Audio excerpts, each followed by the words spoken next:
Olá, pessoal. Tudo bem com vocês? Obrigada por estarem aqui mais uma vez. Quem é novo no meu canal, se inscreve, por favor. Aperta aí em se inscrever. Não custa nada e vai me ajudar bastante. Compartilha. Deixa seu like também no vídeo. Se você gostou, faz um comentário. Tem outros vídeos também, tá bom? Dá uma olhada aí. Mas hoje eu vou fazer... Não é nem um vídeo, né? Hoje eu vou falar um pouco sobre as 22 cartas do tarô, tá? E essa é uma visão minha, tá bom, gente? Dos estudos que eu já fiz, de tudo que eu já li. Então eu fiz um compilado aí e escrevi com as minhas palavras, tá bom? Então nessa visão que eu tive aqui sobre o tarô, eu faço uma mistureba aí de uma visão espírita relacionada à reencarnação e ao desenvolvimento infantil, tá? Até o nosso desenvolvimento adulto, né? E como é que eu cheguei nisso? Primeiramente é porque eu sou formada em terapia ocupacional, depois sou pedagoga e depois eu sou psicopedagoga. E aí, através dessas junções aí dos meus estudos que eu já tive, né?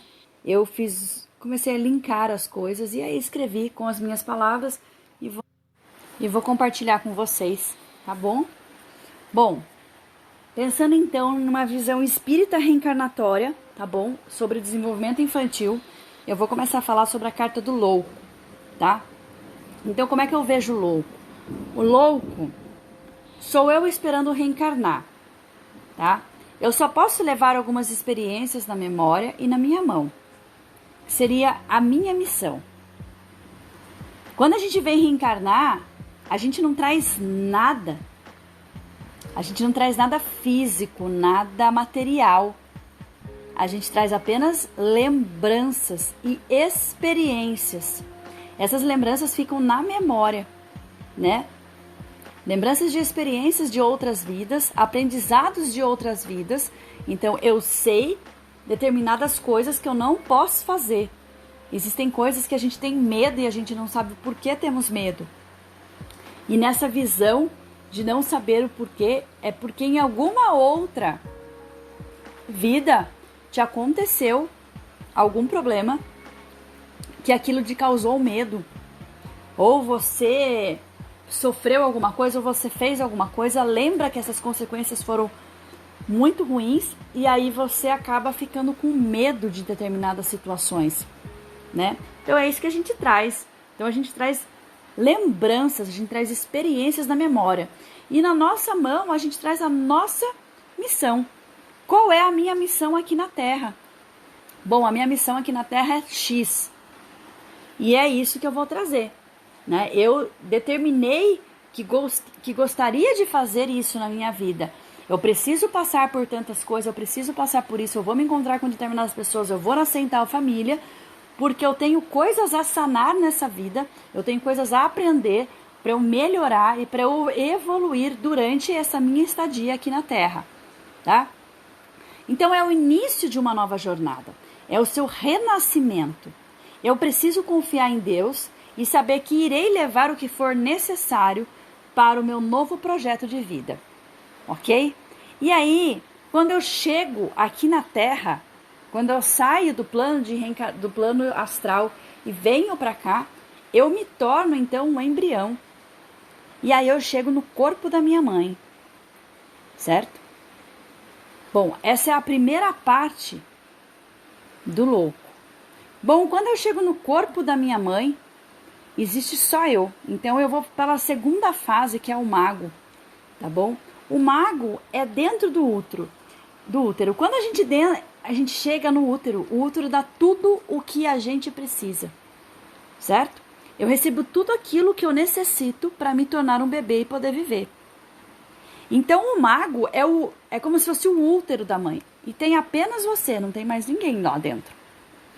É você, na sua escuridão, ouvindo as coisas, já aprendendo algumas coisas, porque o bebê, dentro do útero da mãe, ele tem sensações, ele sente tudo o que a mãe sente, ele escuta as coisas, por mais que ele não compreenda, mas ele sente as emoções, então ele associa as vozes, a voz da mãe com a emoção da mãe, e isso já vai formando a criança, tá? Então a parte do mago o mago ele diz que você tem o domínio de tudo, o controle de tudo, certo? Tá tudo lá pra você. O mago, ele dá tudo o que você precisa. Tudo o que você precisa, o mago te dá. Para que você consiga seguir na sua vida. Então, quando você está dentro do útero da mãe, você está recebendo tudo o que você precisa. Então, quando você nasce, você é recebida por quem? Pela sua mãe.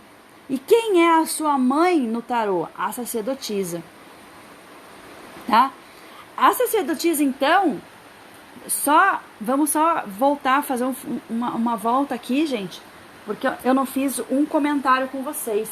O comentário é o seguinte, o zero, pra mim, na leitura aqui, tá? O zero, ele é louco porque o zero não tem uma existência ainda. Você ainda não existe fisicamente, tá? Você ainda não existe aqui no mundo. Por isso você é o número zero. Quando você chega no útero da mãe, você vira um embrião, então aí sim você você está materializado. Você veio para o mundo físico, então agora é apenas você, então você é o número 1. O mago é o número 1, apenas você. Quando você entra lá, você recebe tudo aquilo que você precisa para poder viver. O mago, ele te dá tudo aquilo que você precisa para você saber levar a sua vida e sobreviver, viver, resistir, aprender, crescer, evoluir dentro da tua vida. Quando você nasce, aí existem duas pessoas, você e tua mãe.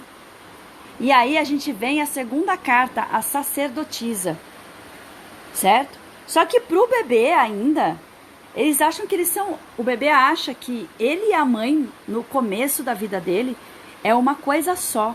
Ele demora para entender que existem mais, que a mãe não faz parte dele.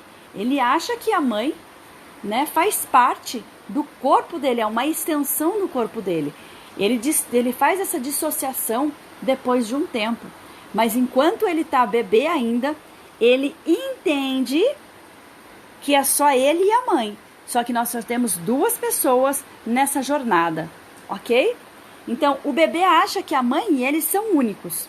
Porque a mãe acolhe, a mãe me alimenta, a mãe me cuida, tá? Mas ele acha que a mãe é a extensão dele. Quando ele descobre que existe a mãe e ele é sozinho, aí chega a terceira carta, que é a carta da Imperatriz, tá?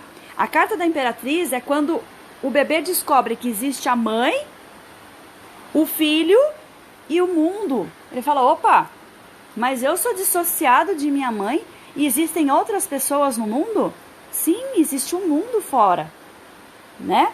E aí, é o número 3, a Imperatriz. O que a Imperatriz faz? A Imperatriz ensina o filho a lidar com o mundo. Então, ele acolhe em seus tombos, em seu medo, ajuda o filho a enfrentar, resolve os problemas do filho. Então, acontece algum problema, o filho está com fome, ele vai chorar.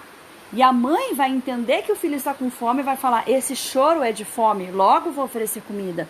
Então, o bebê, quando tiver aquela sensação de novo, ele vai associar aquela associação à comida. E mais para frente, ele vai associar a palavra fome com aquela sensação e com a comida. E aí ele vai fazer a junção disso tudo, ok? Bom, então existe a carta número 3, tá? A Imperatriz, vamos só voltar um pouquinho. A sacerdotisa, ela é a força, ela é a energia feminina, ela traz calmaria pra gente.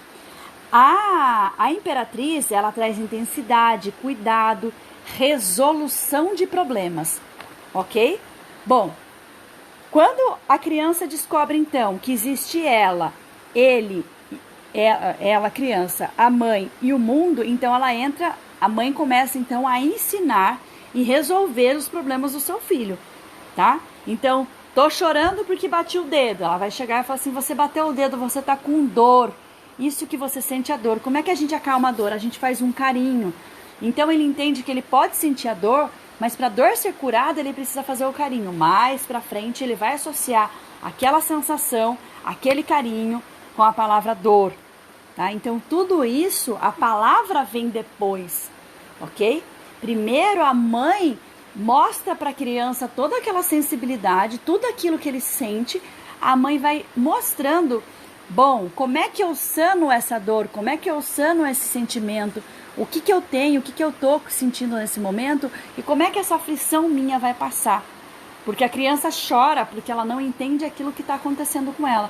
A mãe vai determinando o que acontece para aquela criança, tá? Bom, aí acontece que o filho começa a perceber que além da mãe do mundo, tem um homem nessa relação, que é o pai, que aí entra a quarta carta. Então, o filho, a mãe, o mundo e o pai. A quarta carta, então, seria o imperador, certo? O filho descobre a figura paterna. Então, o imperador, ele traz poder, força, autoridade, perseverança. Ele é a parte masculina, então, dessa vida que esta criança está nascendo neste momento, está recebendo nesse momento, tá? Então, o pai, o filho, descobre a figura paterna, que ensina força, autoridade, ensina a enfrentar o medo, é o lado masculino no mundo, tá? Então, ele começa a ver que a mãe ensina de um jeito, o pai ensina de outro, e ele vai começar a entender que ele precisa lidar com dois tipos de figura, porque o homem, ele trabalha as emoções de uma maneira diferenciada da mulher, e aí ele vai começar a sentir isso, tá bom? Bom, tem alguma coisa de diferente aí, né? E aí, quando ele começa a descobrir isso, ele é colocado na escola, certo? Então ele entra em contato com outro mundo, e ele entra em contato com o Papa. E o Papa, ele é o professor. O Papa, ele é o sacerdote. Ele mostra moral, confiança, conexão com as forças divinas. O Papa, ele é um professor. Ele ensina as coisas. Aí a criança descobre que existe o filho, a mãe, o pai, o mundo e a escola. Então, são a carta 5, a carta do Papa.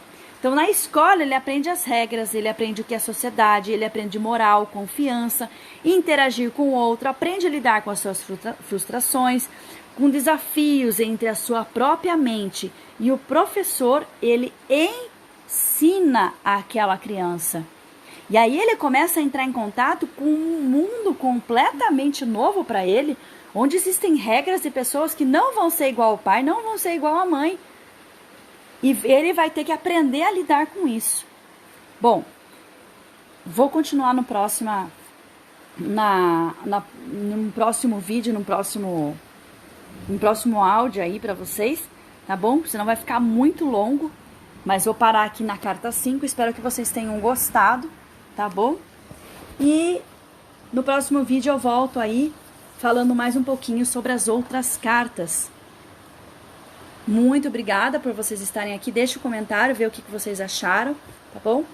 E aí, no próximo áudio aí, eu volto e continuo com vocês, tá bom? Muito obrigada, gente. Fiquem com Deus. Até mais.